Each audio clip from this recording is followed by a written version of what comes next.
Welcome back to the NutriSave podcast. Finally got time with Joey, much cherished and probably few and far between with the way our schedules line up, but good to have you back.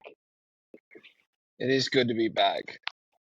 It's been a long time coming, but finally back. So get a rock and roll and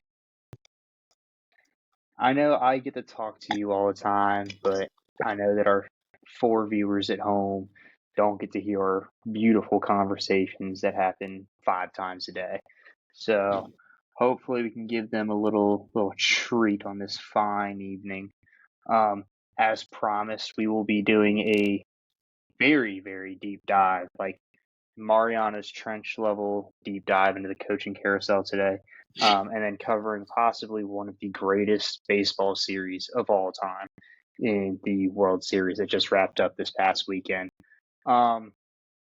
So just jumping right into it, I'm going to ask this question just to kind of get a gauge on where you stand. But we've seen a handful of top tier jobs come open fairly early in the season, kind of middle of the season. What are your thoughts on teams letting coaches go mid-season? so I think a lot of teams are jumping from the 4th rung or the 7th rung all the way to the 10th rung, with meaning firing a head coach is not the last option, which I think it should be. So, like James Franklin, I think that was a terrible decision. Brian Kelly, you kind of saw it coming. I think they should have waited till the end of the season, see how it finished out. Maybe they beat Alabama. I'm trying to think of who else. Philly kind of saw it coming. So Mike Gundy gave 20-something years to the program and got fired. So I think firing coaches in the midseason is a bit of a overstep, but I can understand where these ADs and these boosters are coming from because they haven't gotten the results they pleased. So I'm just not for it. I think you should wait till the end of the season, see what all develops, see who's interested in moving, or just gauge the temperature.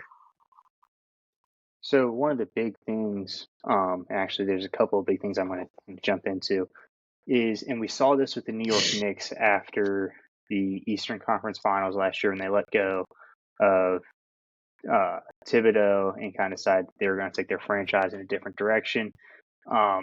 They let him go, didn't really have a replacement. They kind of started looking after they had already fired their head coach. And I think what you're seeing now with Penn State and with LSU is they got rid of their head coaches midseason and are kind of throwing their players under the bus here. I mean, those guys are kind of, their seasons are going to waste. I mean, you look at Garrett Nussmeier, this was his last shot at potentially going to the draft. And he was projected, I think, pretty high up on draft boards before the season started and at the start of the year, and has since just plummeted and kind of fallen with LSU's play being so bad as it is. But when we're seeing these coaches get fired mid-season, it's, I think, athletic departments kind of wanting to get out with the old, but then saying that this season's a lost cause and just throwing it away. And a lot of these college players are losing a year of eligibility on this. And I think it's a bad look to fire coaches midseason. I think you got to wait till it's done. Let them finish out the year. Let the players still at least have something to play for. Get that full season of eligibility out of it, and kind of just go from there. I think that's the best choice. But with how much money is involved in everything, and we've seen a record amount of buyout money being passed out so far this season, it's just interesting seeing where things have gone this year. I think it's 180 something million in buyout money. You got Brian Kelly at 53, James Franklin at 49.7, Billy Napier at 21.2, Hugh Freeze at 15.6, Gundy at 15. It's an insane amount of buyout money, and the buyouts were put in place so that way you don't have a knee-jerk reaction to maybe a bad loss to for example, Texas A&M for LSU. You don't have a knee-jerk reaction to these things, and even then, these schools are just taking it on its chin and just firing these guys very, very early. And a lot of times you do have a dead team. Like Ness is playing hurt, so that team wasn't going to go anywhere. They still have more losses with or without BK. Penn State dead team. Oregon killed them, and then UCLA beat a dead horse, and then Northwestern beat a dead horse. So, and you're kind of just building the train tracks as you're riding on it, because a hot board when James Franklin got fired, it looks a little bit different now than it did 23 days ago. I think is when James Franklin was fired. 24 days.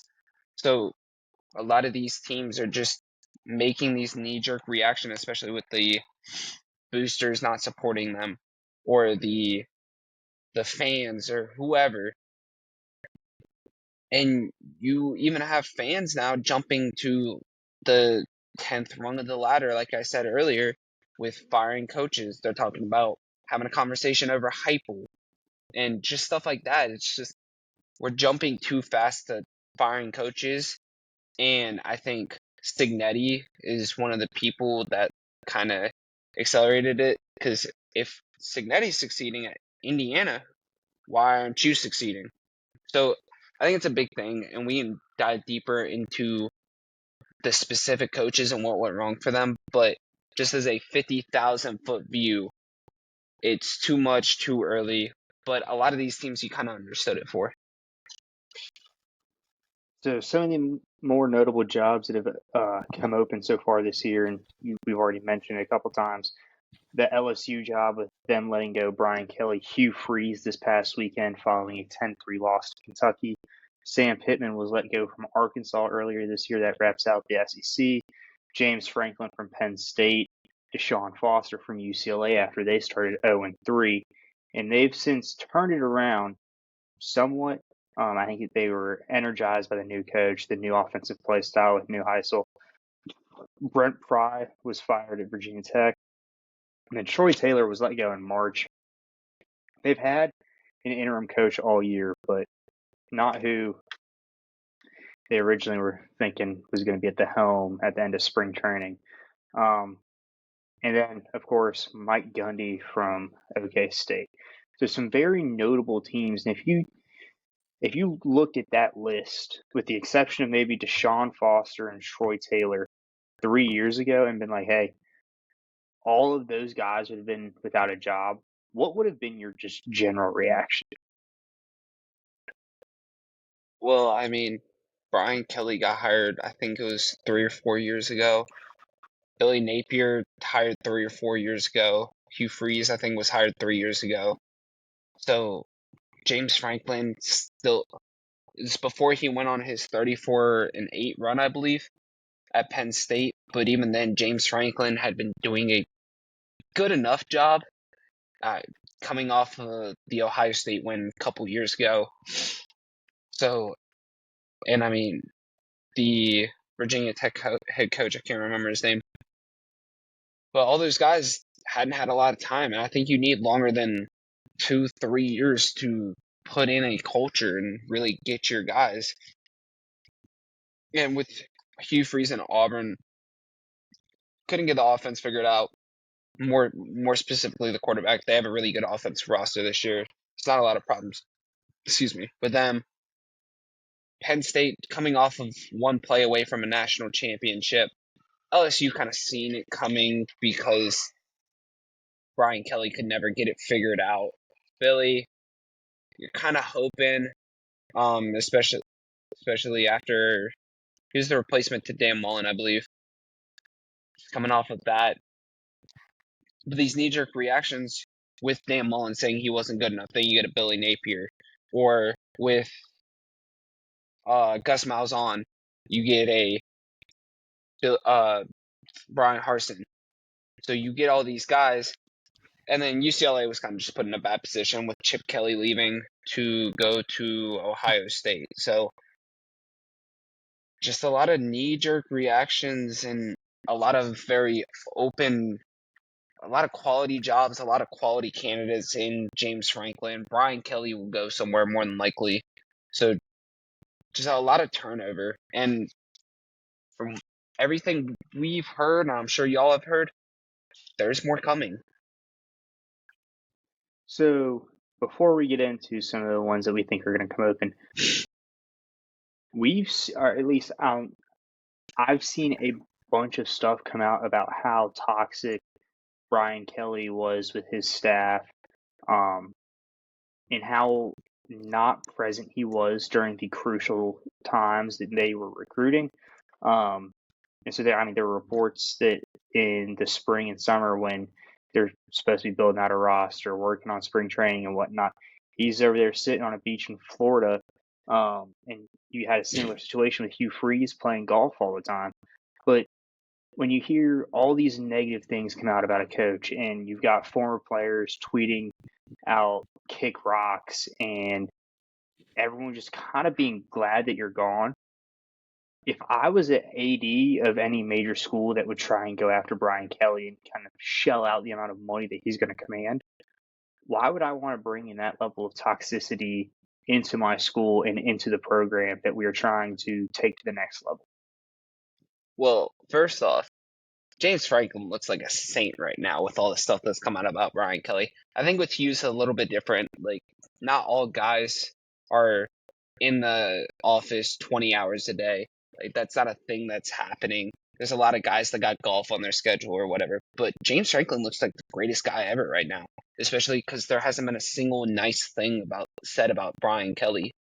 So with Brian Kelly, he's either gonna end up like Jimbo, where it's not a job and no one's gonna go touch him, or he'll probably get some G5, probably replacing Summerall or Golish or whoever.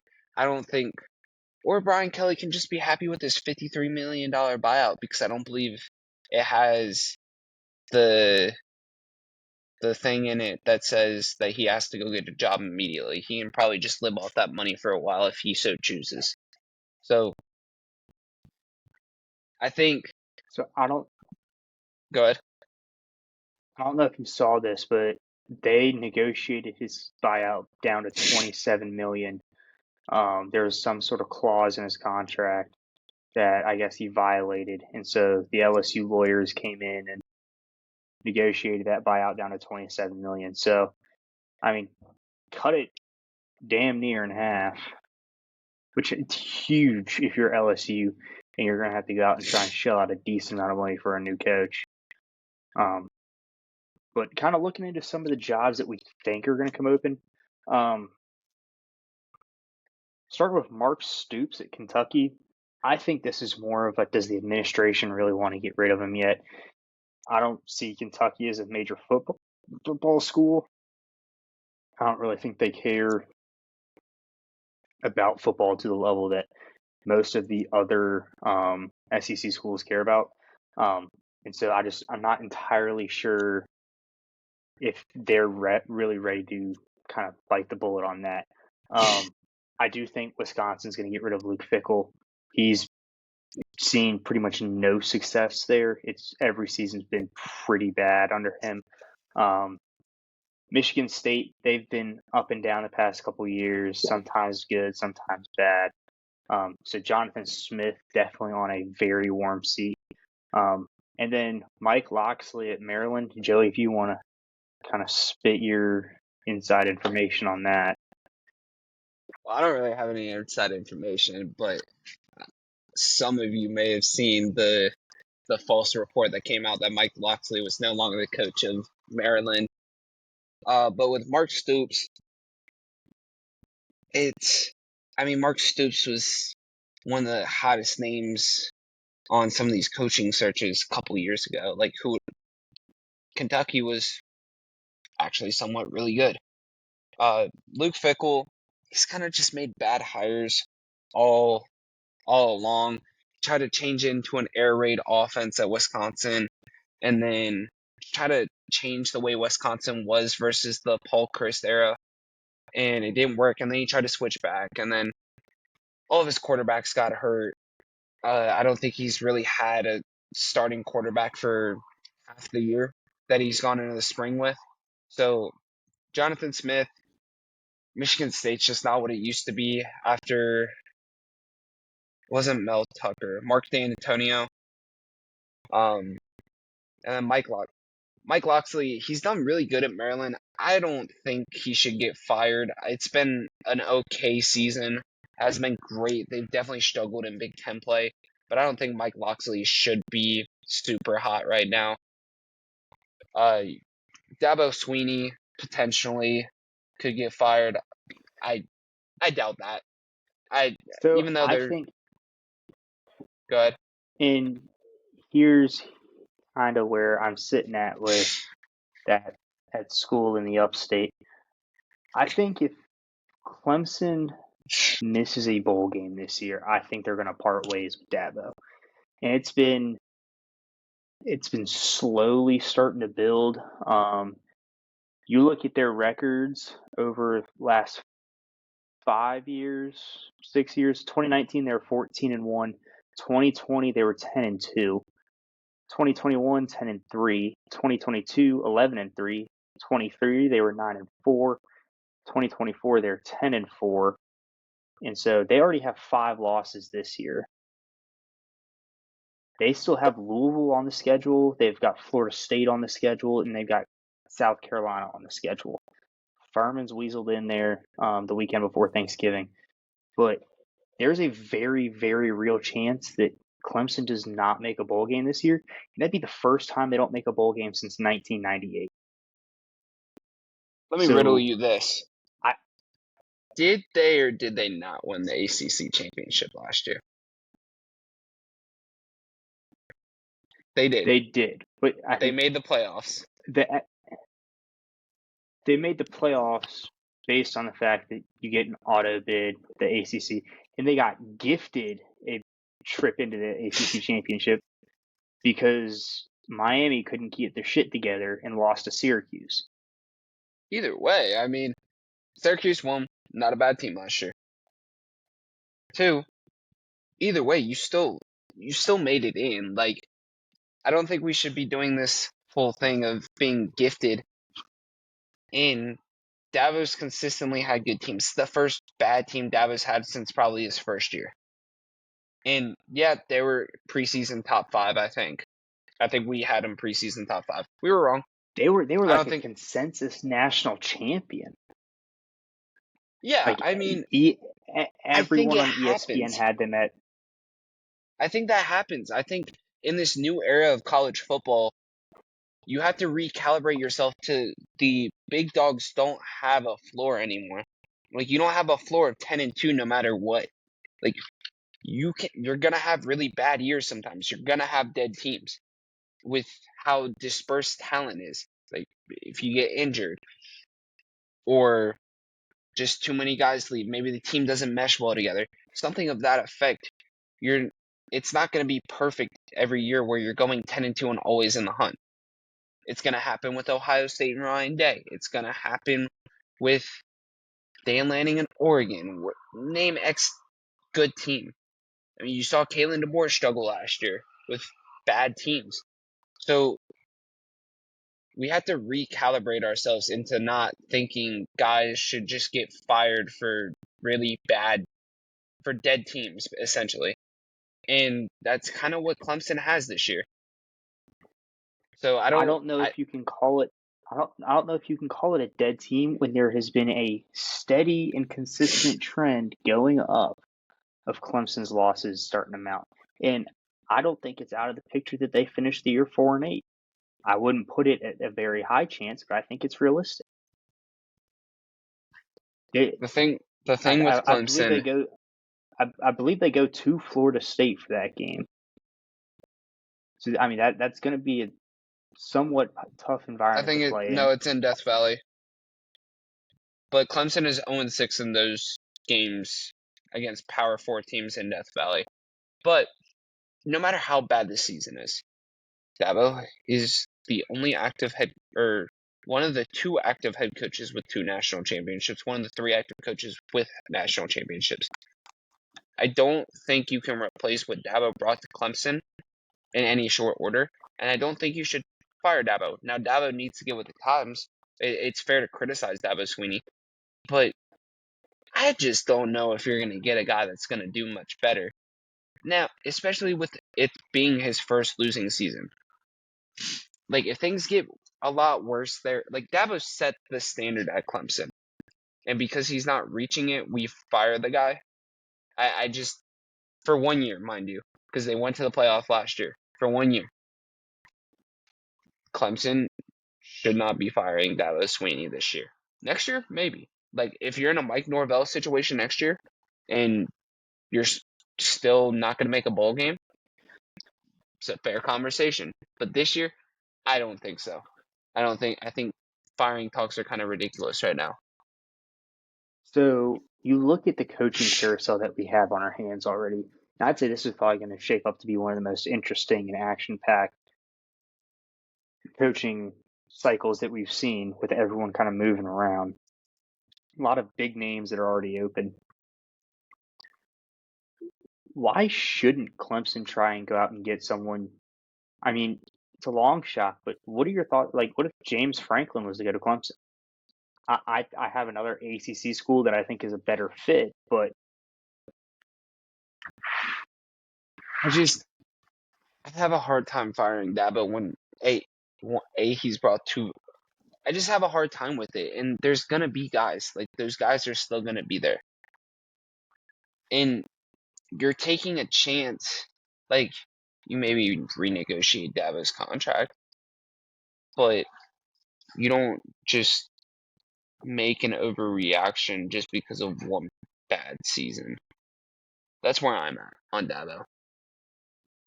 I think the one thing right now that's protecting Dab, guess how much his buyout is?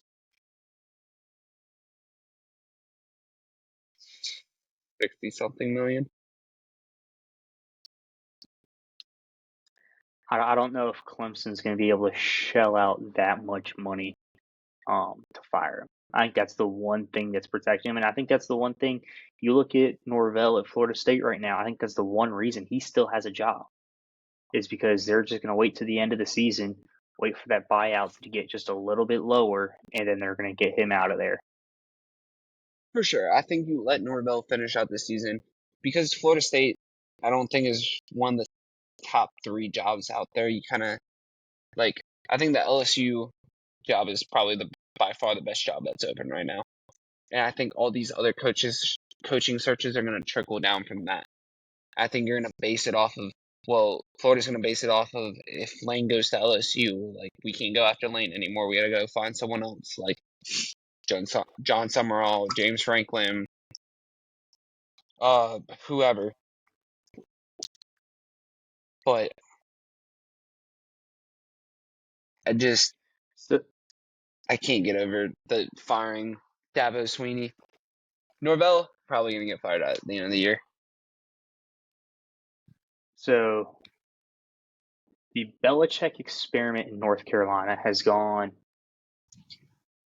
far worse than I think people were expecting for year one for him to go.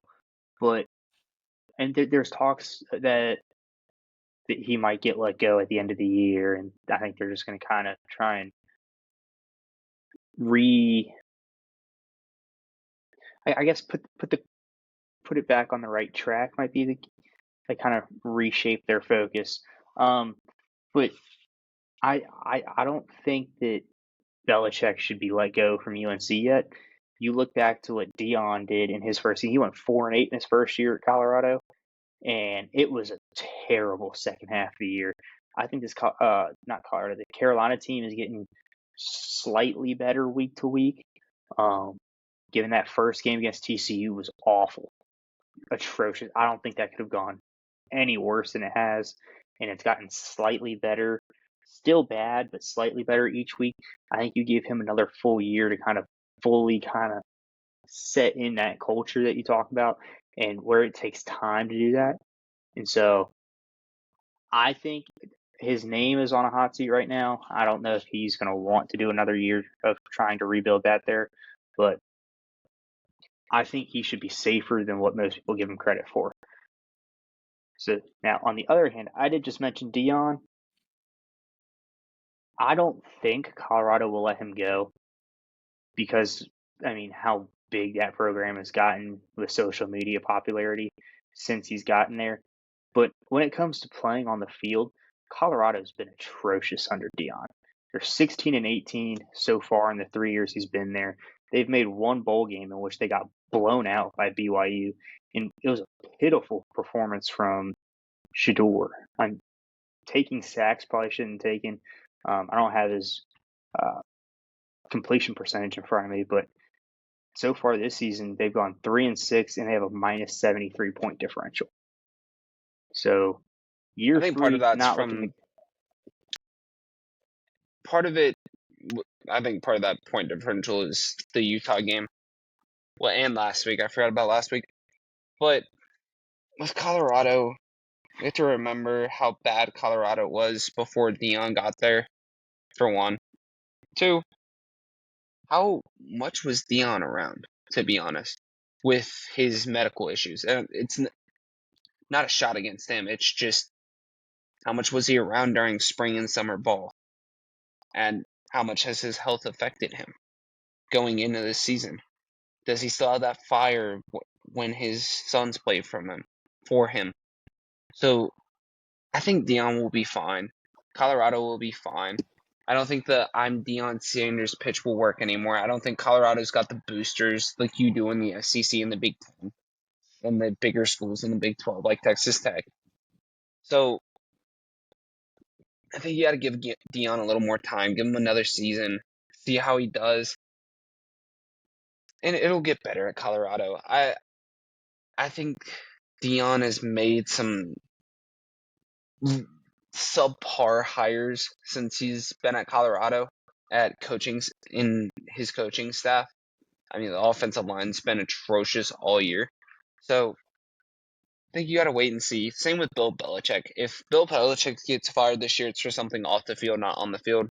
And if it is on the field problems, then yeah, no, I don't know what North Carolina's doing. This is when, and if you look at it, none of the teams that got new coaches and brought in like 50 transfers are doing well this year. Two that come to mind are UNC and West Virginia. So I think it'll be interesting to see what happens over the next couple years. How long do you think the league is for him? Like how much time do you think Colorado gives it before they start expecting something? Like they haven't gone. They've gone to one bowl game. I don't think they'll make it to a bowl game this year. Next year's too far out in advance. We don't know what they'll be able to pick up from the transfer portal. But they look like they were going to be able to somewhat contend for the Big 12, bringing in Kadon Slater from Liberty. He's been somewhat of a disappointment, I guess you could say, for them this year. And their quarterback room in general has struggled. Don't really know what's to cause for that. But pieces to that puzzle just aren't fitting in right now. But again, how long do you think his leash is? I think winning at 6 games at Colorado is kind of good enough for now, especially in this era we live in, because it's very hard to compete with the top dogs without money.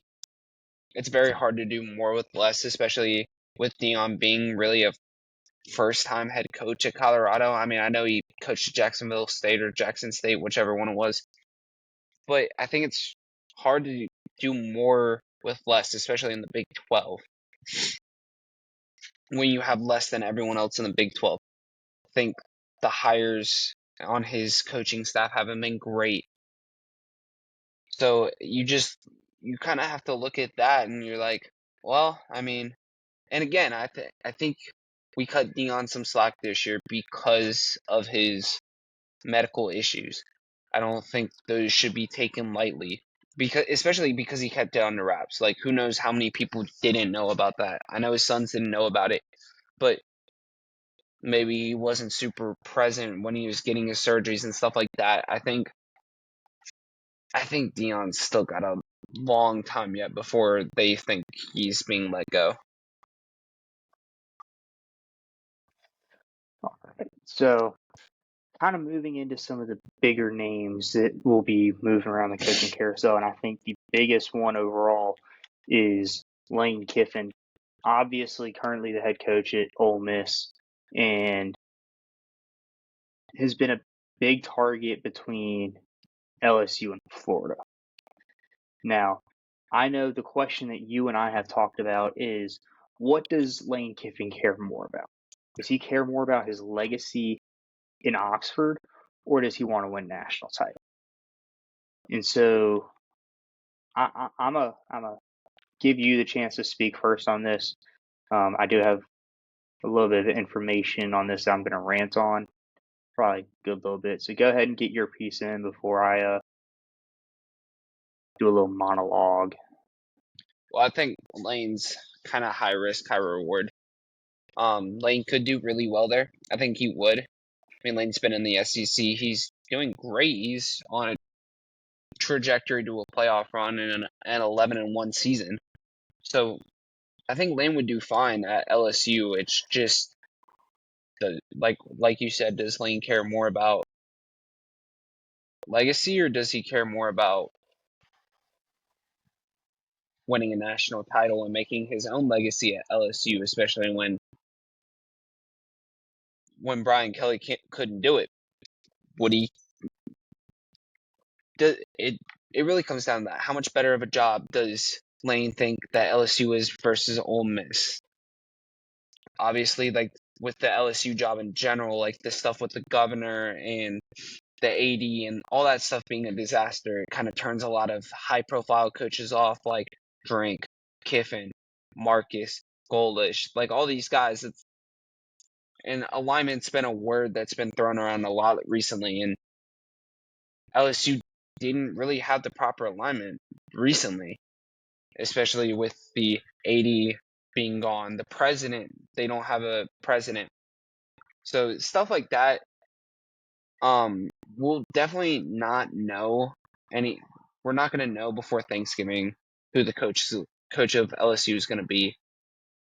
So I think, and they've got plenty of time to do the coaching search. So just hope, if you're an LSU fan, you kind of just have to hope that LSU doesn't work themselves into a bind like they did with Brian Kelly, of getting that guy that thinks the way he did it at Notre Dame is going to work at LSU. Is the Louisiana and LSU is what makes LSU special. It's what can make it a top 10 job. You kind of got 5 stars falling out of trees in Louisiana. The recruiting's great. And I think 3 of the last 4 coaches there have won a national championship. So you can win at LSU. But does Lane care about the statues at Ole Miss, or does he care about making his own legacy at LSU with being there for the next 15 years and potentially winning national championships? All right. So I'm going to start off this way. My verdict, he's not going to leave Ole Miss. Number one, the bar at Ole Miss is unbelievably low. I was talking with a family member of mine. I do have a lot of family that has gone to Ole Miss. So historically, their program has not been good. We can both agree on that Ole Miss is not a historically good program in the SEC. And because of that, this recent success that he's having at Ole Miss has vaulted him into probably one of the household names that when 20 years down the line, you're going to look back on the 6, 7, 8, 9, like I'd say 6 to 10 year run that Lane Kiffin's probably going to go on at Ole Miss. And oh, come on, man. And you're gonna sit here and you're gonna be like, oh, this shit threw me off. Oh, Jesus. I can't even take you seriously. You're sitting over here goofing off. I mean, it was, I wasn't but expecting it. My apologies. the bar being so low and the success that he's having, he really kind of does what he wants at Ole Miss. He has absolutely zero oversight. He's able to recruit the way that he wants, and you look at the way Brian Kelly had a very strong influence with the athletic director, kind of overseeing him, and even how the governor of Louisiana got involved in that whole situation. Mississippi is just not the same. Lane Kiffin truly runs that program, kind of runs it on his own, and so I think that you look at how big of an ego he has. Why would he go somewhere where he has to give that up? I mean, For more resources. he has all of the power in the world that he would want at Ole Miss, and I think that kind of with the way that we've seen NIL shake out, and this is something that we've talked about before. You look at like the Alabama, the Georgia, the Ohio State, they don't necessarily have the depth that they used to, and those guys who were used to be sitting third string that were 5 stars and just unbelievable as freshmen are now going to the Ole Miss, the Vanderbilt, some of these other Indiana, who's also had a meteoric rise. They're starting to go there, and Lane's starting to be able to capitalize on that and kind of build a program where he's able to recruit some of those top tier guys. Now, at the same time, like some of the other programs, I will say South Carolina has done this to me many times while I've been here. They do somehow always find a way to like lose big games. We saw they lost to Georgia, but when it's mattered most, they've been iffy on whether or not they can get it done. And that's one of the things where I look at LSU, and you've mentioned the more resources. I I mean I think I don't want to say he has a blank check to walk into the AD's office at Ole Miss at the end of the year and be like, hey, this is what it's going to take. But I think the number that Ole Miss would be willing to pay to keep him in Oxford would be rather high. Now, I don't think that he'll be able to win a national title in Oxford. I think he can reach a national title game. I don't know if he'll be able to get it done. I look at a team like Alabama, a team like Ohio State, a team like Indiana, where all around they just look more complete. They've played games where every facet of the game has looked like it's just humming on all cylinders. We've seen now a couple of times where Ole Miss has stumbled with Wazoo, the Georgia game where it was more of an offensive shootout, and they've had a couple of games like that this year where it's just offense, offense, offense, and the defense is kind of like, eh. So I get that this year's not going to be Ole Miss's year. They'll make it to the playoff. I don't think they'll go all the way to the end. But how many more times do we keep saying this where it's like, okay, they'll make it to the playoff. Like they'll probably be a perennial playoff team getting in as like an 8 or a 9 seed. But at what point do we say, okay, they're a playoff team, but they're never going to win a title because they don't necessarily, you're not able to compete at every facet of the game with programs like Ohio State, where not only do you use Ryan Day have experience now with national title games and big games too, but he's done it now. He won it last year. DeBoer has been to a national title game when he was at Washington. Signetti, he just knows how to win. I'm fairly confident Indiana will be one of the last 4 teams standing this year. But it's like, how many more years? I feel like if Lane stays at Ole Miss, we're going to enter a cycle of we go, okay, we make it to the 3rd round. I think that would be what, last 4. So maybe they get to the quarter or the semifinals this year and then get bumped, but next year they get bumped in the 2nd round. They just kind of have this perennial loop of, okay, we're in here, but we're not getting to where we want to be. And so I think if he goes to LSU, where you've said that he has more resources, I think that ultimately he'd likely be able to win a title there. if he went to Florida, I think there's a higher chance that he wins a title than at Ole Miss. I don't think that that title would come within 4 years of him getting there. Um, but I ultimately think that he'll stay in Oxford just because of the control that he has and the ability to kind of do what he wants. I mean, he's able to be Lane Kiffin at Ole Miss, and I don't know if that would necessarily be true if you were to go to LSU or Florida. I can agree with that. But you look at the control. I mean, Bama has been I'm not comparing Lane to Saban before I say this. But you look at the control Saban had over Bama. Like, you can get that control if you do X, Y, and Z. And we're not in the old age where teams are just dominating. I think Lane could win a title at Ole Miss. It would take a lot. It would take a lot of teams being a little bit weaker. It doesn't look like that this year, especially with Ole Miss's. I think Ole Miss had a better shot last year than they did this year.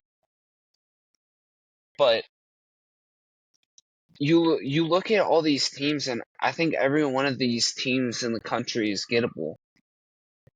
And I know they lost the Georgia game, but Lane so far, and I don't think they will, has not. Lane and Ole Miss have not lost the game they shouldn't lose, which has been the Achilles heel for Ole Miss the last 4 years or whatnot. So it's been the Achilles heel is they lose games they're not supposed to lose. Haven't done that this year. We'll see if they do. I don't know off the top of my head who they play, but it's no one crazy. It's not Murderers Row.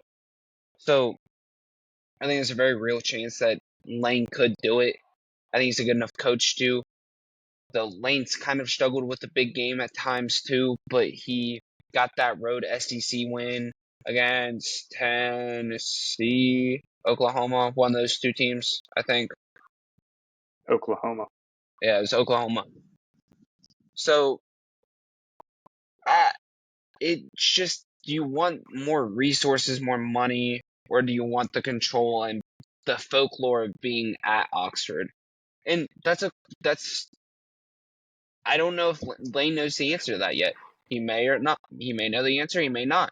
He may have had his decision made last year, and he might have changed his mind this year. So it's how much does Lane value the quality of the job, and how good of a job does Lane think LSU, Florida, Penn State, Auburn, all these jobs? Where does he rank them as jobs? Where does he rank Ole Miss? Ole Miss to him could be the number one job in the country, but to the average person, we think Ole Miss, they're not the number one job in the country. That's LSU, Alabama, Ohio State. Name the Wolverines. Like, we as average football watchers think that may not be a good job, but Lane may think differently. And it only really matters what Lane thinks.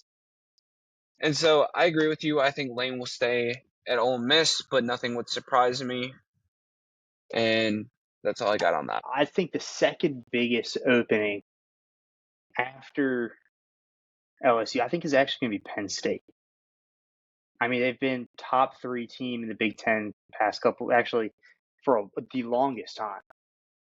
I mean, it's pretty much been either Ohio State, Michigan, Penn State. I mean, it's been that combination, and then Oregon came in. I guess you can call them top four. But to me,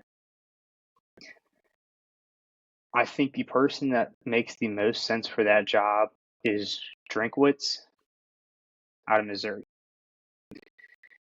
And currently, he's the leading guy according to all the prediction markets. They have him at a 22% chance to be the next Penn State head coach. And here's some of the reasons I think he could work. He's had a track record of kind of just beating expectations at Missouri, given similar to Ole Miss. Historically, they've kind of had pretty low bars, so it's not too high to jump over a pole that's 2 feet off the ground. And I think he'll have access to a better recruiting platform being there. and then also more resources. I think Penn State's able to shell out a good bit of money to bring guys in with NIL. They've got a good backing from the athletic department. Very big school. I mean, you can sell the crap out of that environment. But my big thing is, could he be James Franklin 2.0 when it comes to big games? He's 7-14 against top 25 teams. And if you were to take a guess at what his record is against top 10 teams, 8. 1-9. Close enough.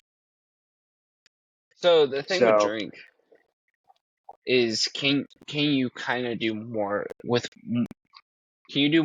less? Because the Wolverines are going to outbid you. If you can establish a culture that guys want to play for, that they'll take less money, because that's what it comes down to at the top of these programs. I think that you can win at Penn State, because for maybe you, I'll take $700K, but Ohio State would have to pay me 1.5 or 1 million, like whatever. And I think Drink's been able to do that at Missouri. I don't know. Excuse me. I don't know if Penn State's looking at him. None of us really know who's looking at what with these coaching searches. I think Penn State needs a guy that is able to do more with less to be able to win some of these wars with Ohio State, the Wolverines, Oregon, name X school, because you're not going to. I don't know if Penn State's going to win those wars with the top programs, Alabama, Georgia, Ohio State, whatever program. So I think Clark Lee's another guy that would do fine at Penn State. I think Kenny Dillingham would do fine at Penn State. I think there's a couple guys that could do well. Jeff Rom could be a guy for Penn State. I think that would be an interesting hire. So there's a lot of options, and who knows? I mean, a lot of these programs could be making off the wall hires that we don't see in like some of the hot boards and stuff like that. But I think Drink would probably stay in the SEC if I had to guess. it's a fair assumption. We talked about knee-jerk reactions at the start of the show, and the James Franklin firing caught me very off guard. I mean, bad year for them, bad start, but I mean, he's done so much for that program, and I mean, I know we've talked about this a bunch in our many phone calls, but how far back do you think James Franklin getting fired from Penn State? How far back do you think that sets the program, like for the near future? With James Franklin, I think this is very unique to James Franklin, is you have guys coming out on social media acting like the guy died. Like, everyone loves James Franklin. James Franklin on game day. No other coach you've seen has done that on game day. Gone out, faced the music, and explained what happened, why it happened. And it happened relatively quickly. And I think James Franklin got screwed over personally. But I think whoever gets James Franklin is going to be a stud. He made Vanderbilt cool before Clark Lee did. He was going 6-6 at Vanderbilt for 2 seasons, I think he went, and then he got hired at Penn State. So I think it was an overreaction. I know the fans were calling for it, and like the bad record against top 10 teams. But we have to remember, he did win 2 playoff games last year. He's won a Big Ten championship. He was 1 play away from a date with Ohio State in the national championship last year. Like, I don't think James Franklin's a bad coach. I think there's certain things that caused him to not be able to win the big games, but I think it's something he'll get over. I don't think he's a relatively old guy. So I think wherever James Franklin goes, they will be getting a stud. It's likely going to be an ACC school. But So you know that I have very strong feelings about this. I usually do not care too much about the ACC. I have not seen a better fit for James Franklin than if the Florida State job comes open. I mean, that job just screams James Franklin to me. Get out of the cold weather of Penn State, come down to the Sunshine State, and I think it's the closest thing to what he had at Penn State. Florida State's not the same level of environment as Beaver Stadium, still an insane atmosphere, one of the best in the country. And then you look at the competition he has to face in the ACC. It's not the deepest conference. He only has to really worry about two programs, again, similar to what he had in the Big Ten, something that he's used to. And given what we're seeing this year with the ACC is a lot of beating up on each other. It's very hard. I think we would both agree on this. It's very hard to get a good read on who the best team in the ACC is. Miami's lost to unranked. Well, when they played them, unranked teams. Louisville is now top 15, 16. Georgia Tech losing on the road at NC State. So then Virginia, surprisingly, with their one out of conference loss to NC State, although as weird as that sounds. But I think when you look at the structure of the ACC and the structure of the depth of these programs, I mean, it's almost like you're staring at the Big Ten without Big Ten logos. It's just a different style of play. And so I think it's very easy to sell Florida State to recruits. I mean, it's Florida. Sunshine, warmth, football's great. But I think the big thing, and I don't know how much money he's willing to give up, speaking that he has the big buyout from Penn State, but in order for him to get the job at Florida State, Norvell's got to be gone. And Norvell has a fairly large buyout. I don't know exactly what it is off the top of my head, but it's big enough to the point where 50 I think something million. Yeah. And I think the all-in cost for Florida State to fire Norvell and bring in a new staff is probably going to be around $100 million. And so I don't know if they're going to have the resources immediately ready for him to be able to succeed kind of from day one. I think it might be a little bit of a rocky start at first when he's coming in, installing the new culture, installing the Franklin way. But from the time that he got fired, I've been very vocal on the fact that James Franklin should be the next head coach for Florida State. I think James would do really well at Florida State. I think the hardest part of being there is recruiting that state, because you have Miami, you have Florida, and Miami and Florida kind of might be a little more attractive to recruits, especially if Florida gets the right guy in there. I think that job is one of the better jobs for James Franklin. I think he'll fit very well. James Franklin kind of seems like an ACC guy, and he had a very strong culture at Penn State. And I think the problem with Penn State this year is they let the noise get in of, oh, we can't win big games. It's another big game we lost. This, that, and the third. And then Drew Allard, getting hurt officially killed him. So I think, like I said, wherever James Franklin goes, he'll be fine. There's a little bit of talk about him going to Auburn, which I think he'd do fine there as long as the alignment is correct. Virginia Tech's an interesting gig for him, because I feel like he would do well at Virginia Tech too. It's just how much are they in on football? And who knows? James Franklin might be getting looked at by some of these higher quality jobs like LSU, Florida, maybe Arkansas. James Franklin seems like he'd do well at Arkansas. I think James would do well wherever he goes. So I think Good. I think both of us have agreed that, I mean, there's not a coach that we're rooting for in this cycle more than James Franklin. I don't think there's a coach that has been done, I would say, as dirty as him. I don't think he really deserved to get fired from Penn State. Sometimes it's just not your year, but I think it was too premature. But yeah, kind of moving the boat along.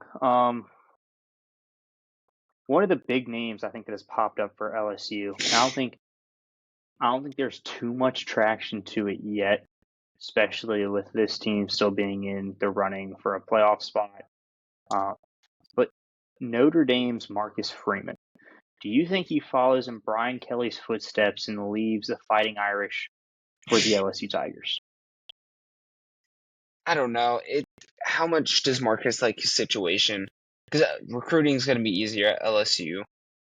It's it's a lot easier job to do what Marcus is already doing. Marcus Freeman would more than likely win national championships. He's far and away the best coach that's in any of these conversations currently. So I wouldn't be surprised we've seen Brian Kelly leave Notre Dame. I think Notre Dame also kind of wanted him out the building, but that's beside the point. I don't know. I really don't know how well Marcus would, or if Marcus is even considering leaving Notre Dame. And if there is one job that will come open that he'd leave it for, it would be LSU. I don't think he even considers any other job. But if I'm LSU, I'm also making Marcus say no. So, and he did just sign a new contract with Notre Dame, but you talk about the national championships. He was just in the national title game last year, and it was a decently close game. And so, my big thing is I don't know if he's going to leave the success that he's built at Notre Dame. Like he's turned them into a good program. Given the two losses they have this year were to two, I believe it was top five teams at the time because it was Miami and A&M. It might be two top 10 teams. I'm not sure where they were ranked when they played, but by combined 3 points. And so that's two plays each away from being undefeated this year and likely top three spot. So again, it's one of those where it's bounce and go either way. But I just, with everything that he's built at Notre Dame, kind of bringing that program back, I don't know if he's going to give that success up to go and start all over blank slate at LSU. I think it's going to take a ridiculous amount of money for LSU to lure him away from South Bend. But at the same time, even then, I feel like he's so committed. I just feel like he loves Notre Dame so much and everything that not only that football program is about, but the school in general. I feel like he's tied in so well to that community that, like, I don't like he very well, if he continues on the rate of success that he's having, he very well could be the head coach there for the next 10 to 15 years. Yeah, like I said, no one really knows if Marcus would even think about leaving Notre Dame if they're. But if I'm LSU, there's literally not a better coach that you could get to leave the school because Kirby's not going anywhere. Because I'd say Marcus is top 5 in the country coaching wise. Kirby's not leaving. Um, Ryan Day's not leaving. We'll see with Dabo. But Dabo's stock's kind of dropped. So trying to think of anyone else off the top of my head, but Marcus is the one guy that you might be able to get to leave for LSU. And I don't think there's really another job Marcus would leave for other than LSU. I mean, sorry, I was thinking of DeBoer. DeBoer's not going anywhere either. So Marcus is probably in that 4 or 5 spot. So I don't see Marcus leaving, but there's been more surprising things that have happened. I think Marcus would be a great fit at LSU. I think he'd win plenty. I think he'd be the LSU coach for the next 10 years pretty easily if you were to go to LSU. Probably not going to happen. LSU's probably going to have to explore options elsewhere. And who knows if Marcus is even on LSU's radar? Who knows if they're even trying? So, but Marcus in purple and gold, he would do it there. I 100% believe that. So, out of all of the jobs that we talked about at the start of the show that came open, we're expecting many more Power Five schools to join and open up a seat on the carousel. Who do you think, or actually, I'd say, which university do you think is going to be the one that takes a chance on a G5 coach, a proven one at that, in Alex Galesh or John Summerall? Galesh has had great success at USF the past 2 years, 3 years. Summerall has turned Tulane into a G5 contender.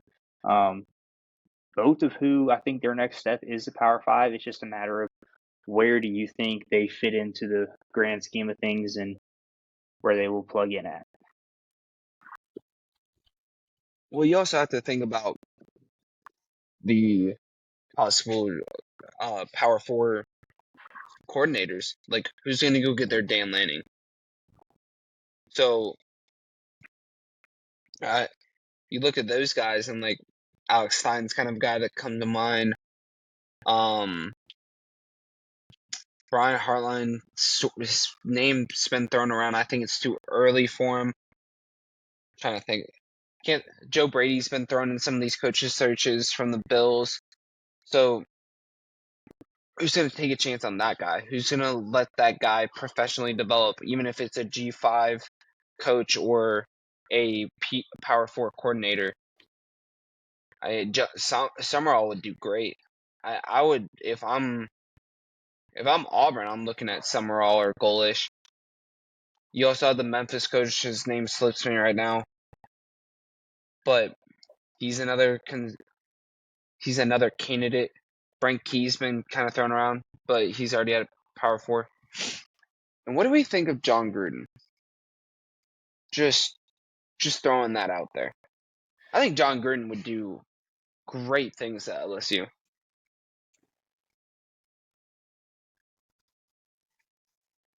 John Gruden I loves think ball, he and does. he would And love LSU. I don't know how it'd go on the field, but that's the I thing. I think don't know if John Gruden would LSU. do good anywhere he goes.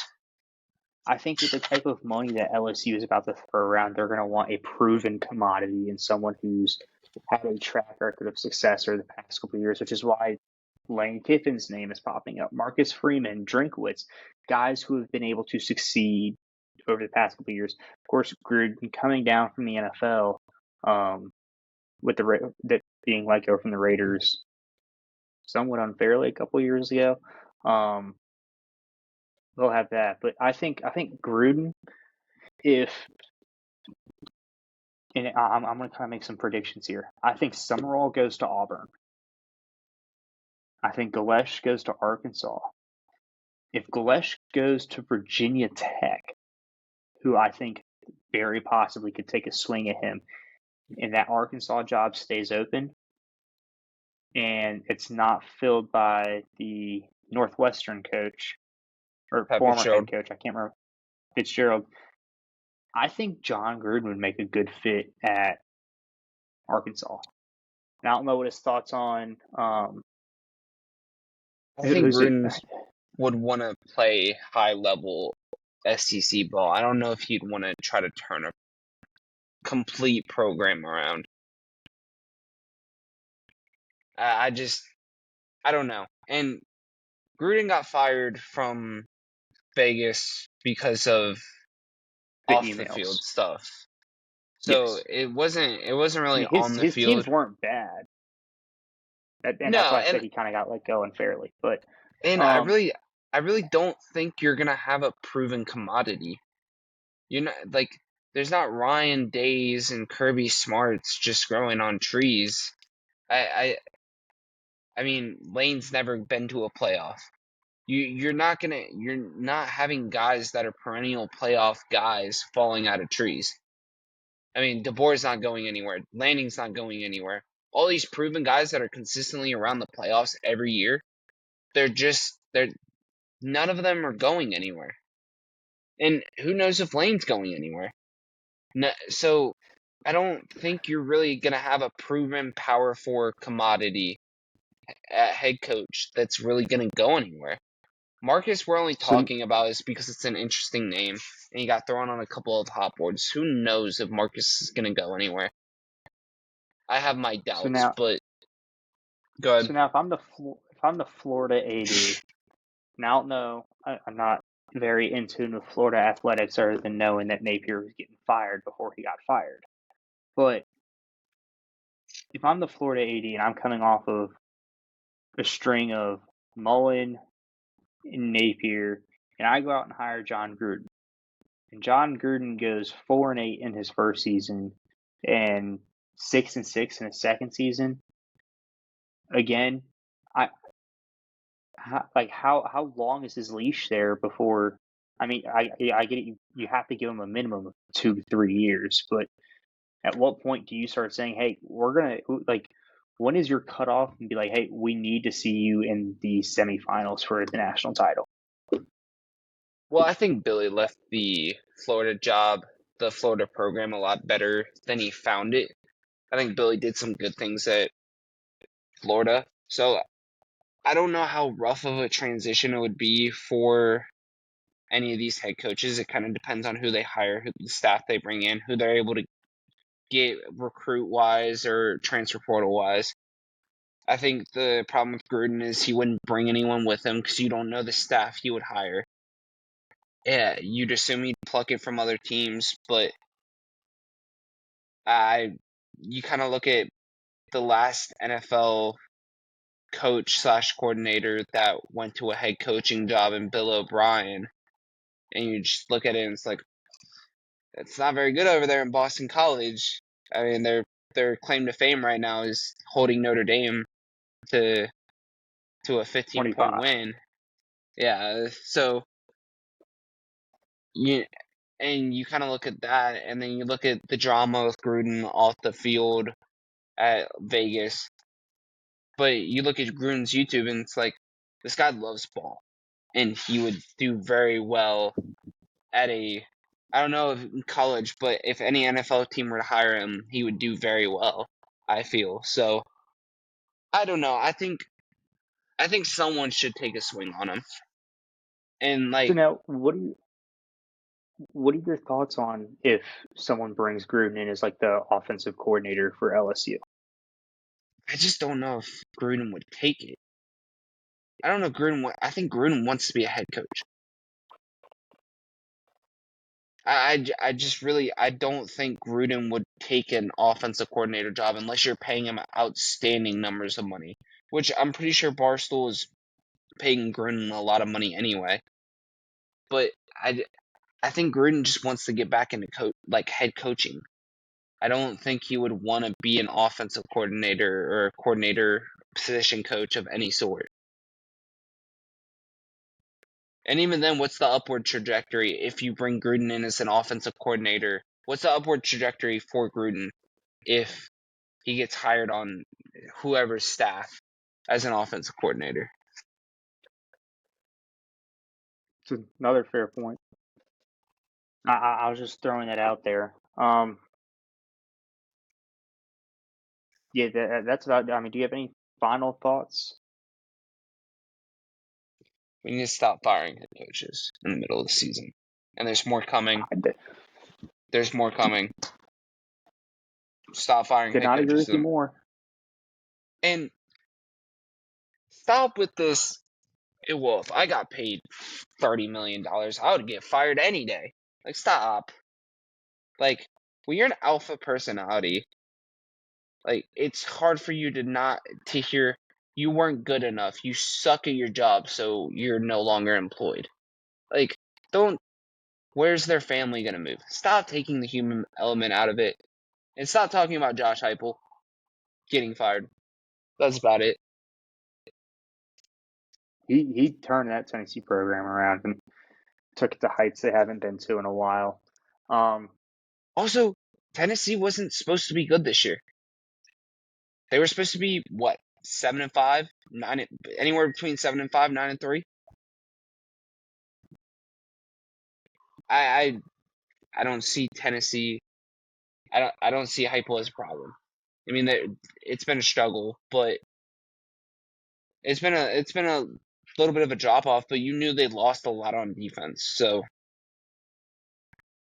but that is all I have. Well, that'll conclude the episode for this week. We unfortunately ran out of time, so we'll see if we can talk about some baseball next week. And kind of just keep tracking with the football season. We'll probably get to a little bit of the NFL season. And what a trade deadline it was. My goodness. Big names moving around. But that's all I think we got for you guys this week. Great games on tap this weekend. Texas Tech, BYU, battle for the Big 12. See how many B's I can come up with. What do you think of the spread for that game? What's it at right now? 3.5? 10.5. Texas Tech favored.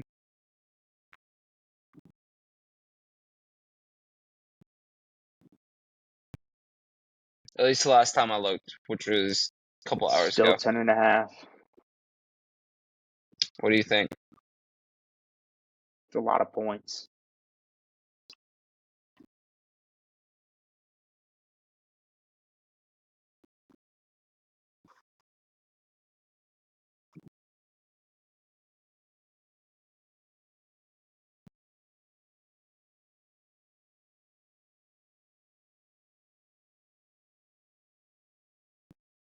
I don't know. The Stormin' Mormons are giving me a feeling right now.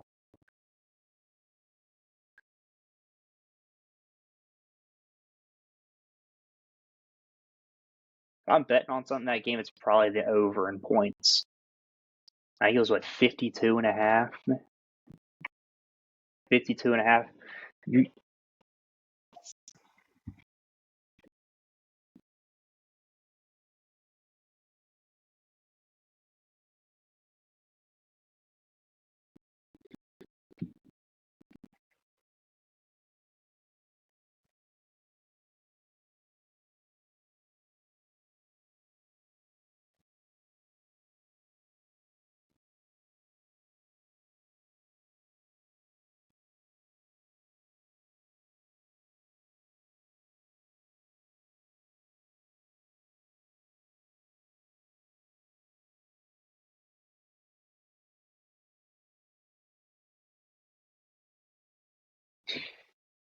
Should be quite the game. It's our game of the week.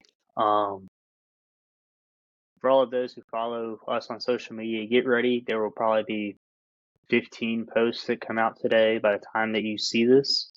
So have fun, enjoy all of it. And you know what we didn't talk about? Do you know what I'm about to say? The balls that YouTube TV and Disney have to take away college football from the American people in October and November is unbelievable.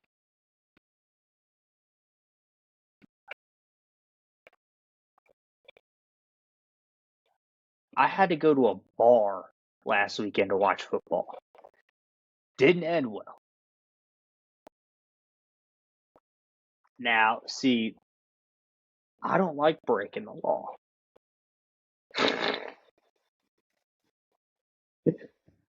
I am a good, upstanding, tax-paying citizen.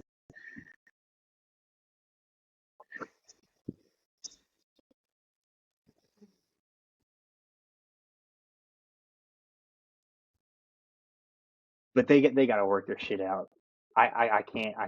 I mean, very much a first world problem, but I really enjoy my quad screen on two different TVs, and so not being able to watch that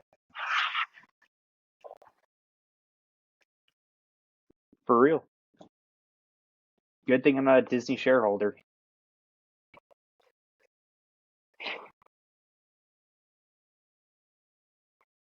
I was gonna say gambling. Yeah, but subscribe, hit that like below, tail all of our best bets this weekend, and we will see you guys next week.